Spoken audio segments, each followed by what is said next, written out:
All right. We are live and we are going to be talking about another great book. So before we get into this, and I got my little notes down here, so don't mind if I do. But essentially, the reason that I actually got into, I shouldn't take full credit for this because obviously Amazon has something to do with this, where they actually recommended, just pulling up my notes, where they recommended the book. I don't know why, maybe because I was reading about mental toughness. So they said, well, if you're reading about mental toughness, you probably should read about happiness, which I didn't think anything of. I thought that if you are successful, then you are happy. And then the book said, if that were the case, then everyone that is successful would be happy. Everyone that's rich would be happy. Everyone that has succeeded in any endeavor, a medal, straight A's, whatever, they would be happy. They got into Harvard, they would be happy.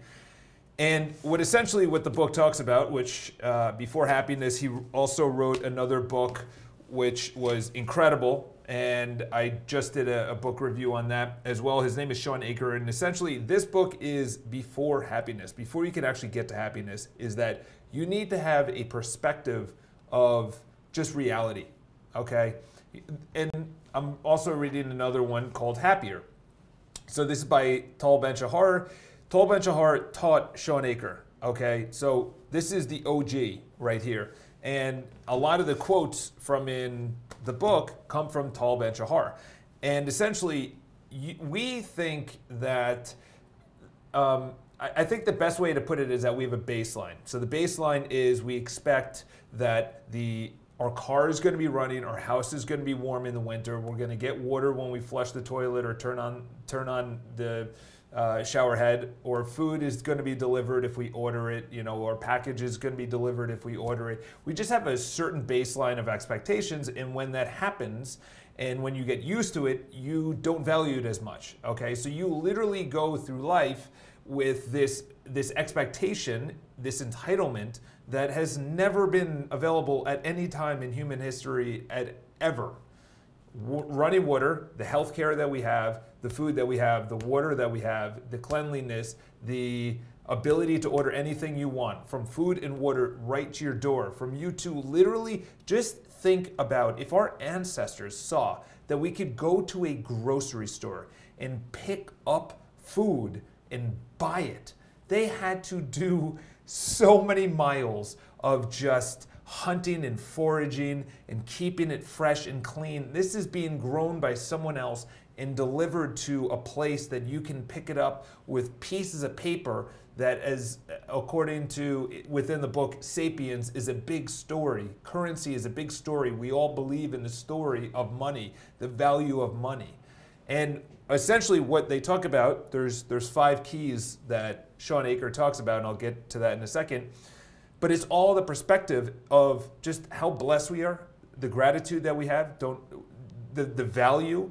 He also talks about in there is that when people get a diagnosis for anything, could be cancer, it could be, I don't know, type 2 diabetes, or something happens to someone else, guess what happens right after that? They start valuing things that they took for granted a lot more, because we just go through life expecting things. We also expect if we achieve something, then we'll be happy. If we get this promotion, if we get this girlfriend, if we get married, if we have kids, if we get this beautiful house, if something happens, we get this deal, we get this new exclusive, if you're in real estate, then you'll be happy. No. If you're happy, then you'll be successful.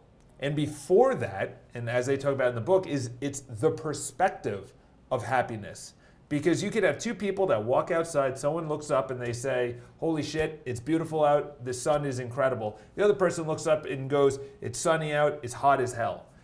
Exact same thing, different perspective. One is happiness, one is not. So let's just go right into the key points. I just posted this actually on Instagram. So the first one is, in order to be happy and successful, you must believe, this is very important, you must believe that happiness and success are possible.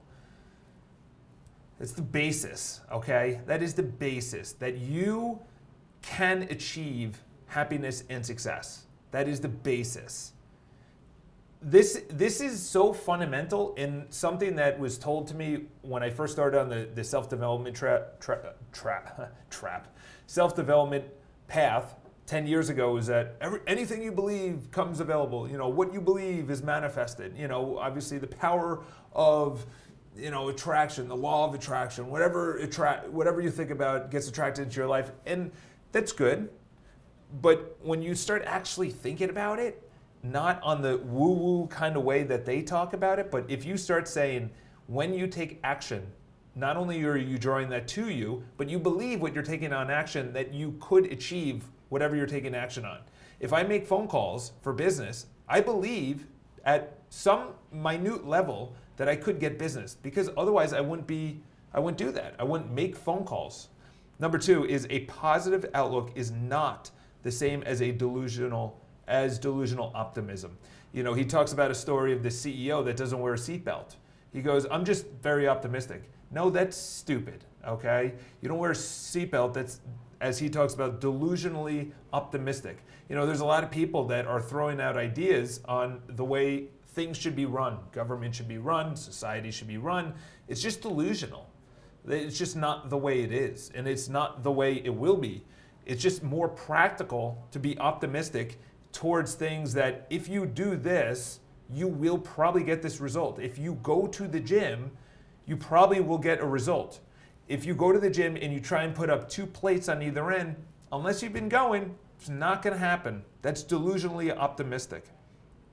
Number 3, positive outlook is the belief that change is possible. This is the basis of self-development, personal improvement, whatever you want to call it, is that change is possible. This is something on the surface, it sounds so easy to believe.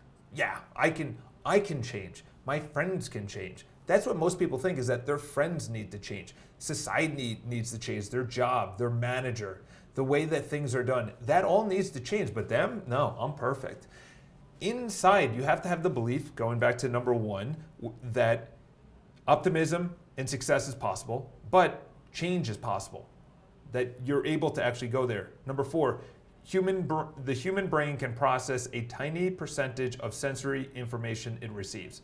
This is vital. When people say that they can do tons of anything at any time, I can multitask. No, you can't multitask.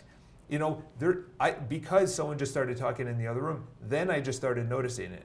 Up until this point, what are we, 7 minutes into this live stream, had no idea that there was someone talking, because my sensory output is, how do I present this to you guys?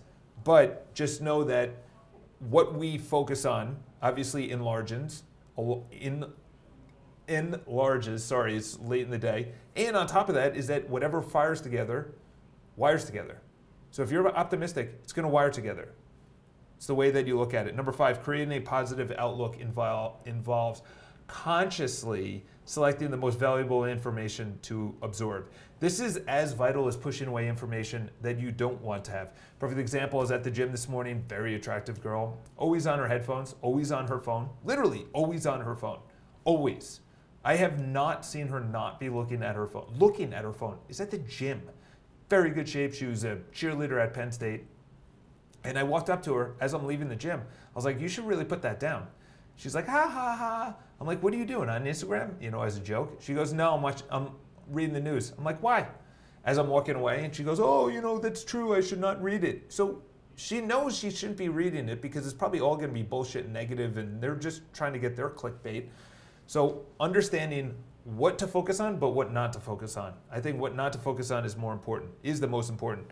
Pessimists see this is very important. Pessimists see a half glass, optimists see a half glass full. Positive geniuses see a pitcher on the table to refill the glass. That's awesome. Practical application, choose the most valuable reality. So in other words, you see a reality.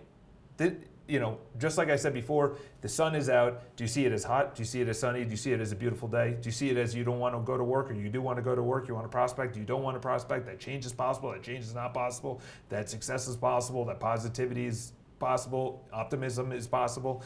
You choose the reality in which to look through. It doesn't change. It doesn't like move. Okay, it's how you see it. Okay, we all see the same thing. We just choose to look through different lenses. Number 2, mapping makes markers. So in other words, choosing the best route. That's pretty easy. Find the X spot. Yeah, that was an all right one. Cancel the noise. I would say this has been the most successful thing by far this year, hands down, is choosing the X spot, or I'm sorry, is canceling the noise. I literally have unsubscribed from more YouTube channels where I'm like, this is stupid, this is a prank channel, it's funny, haha, does nothing in my life.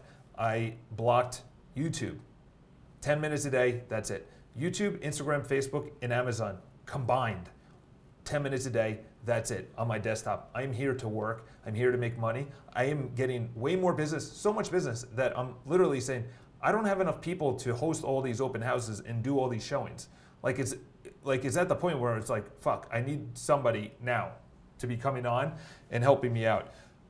Number 5, last thing I'll say about this, create positive inception. Amplify the effects of the positive mindset, transferring a positive outlook, body language is contagious, blah, blah, blah.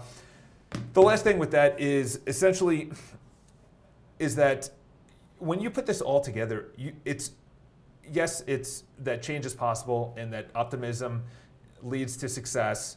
And before you have success or optimism, it's the reality that you look through. That is everything. And I read a quote, and I actually did a video about a week and a half or 2 weeks ago, and it was, why are you not happy now? You know, what's stopping you? You know, the quote was, happy for no reason. No reason, okay?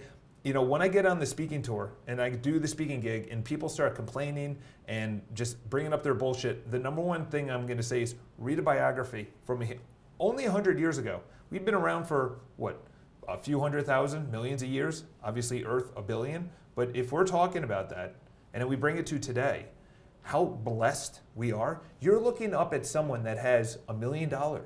That person that has $1 million is looking up that has 10. The person that has 10 is looking up that has 100 to 1 billion. Everyone's always looking up.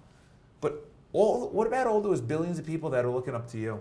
That you're in America, Canada, Mexico, Europe, Asia, doesn't matter.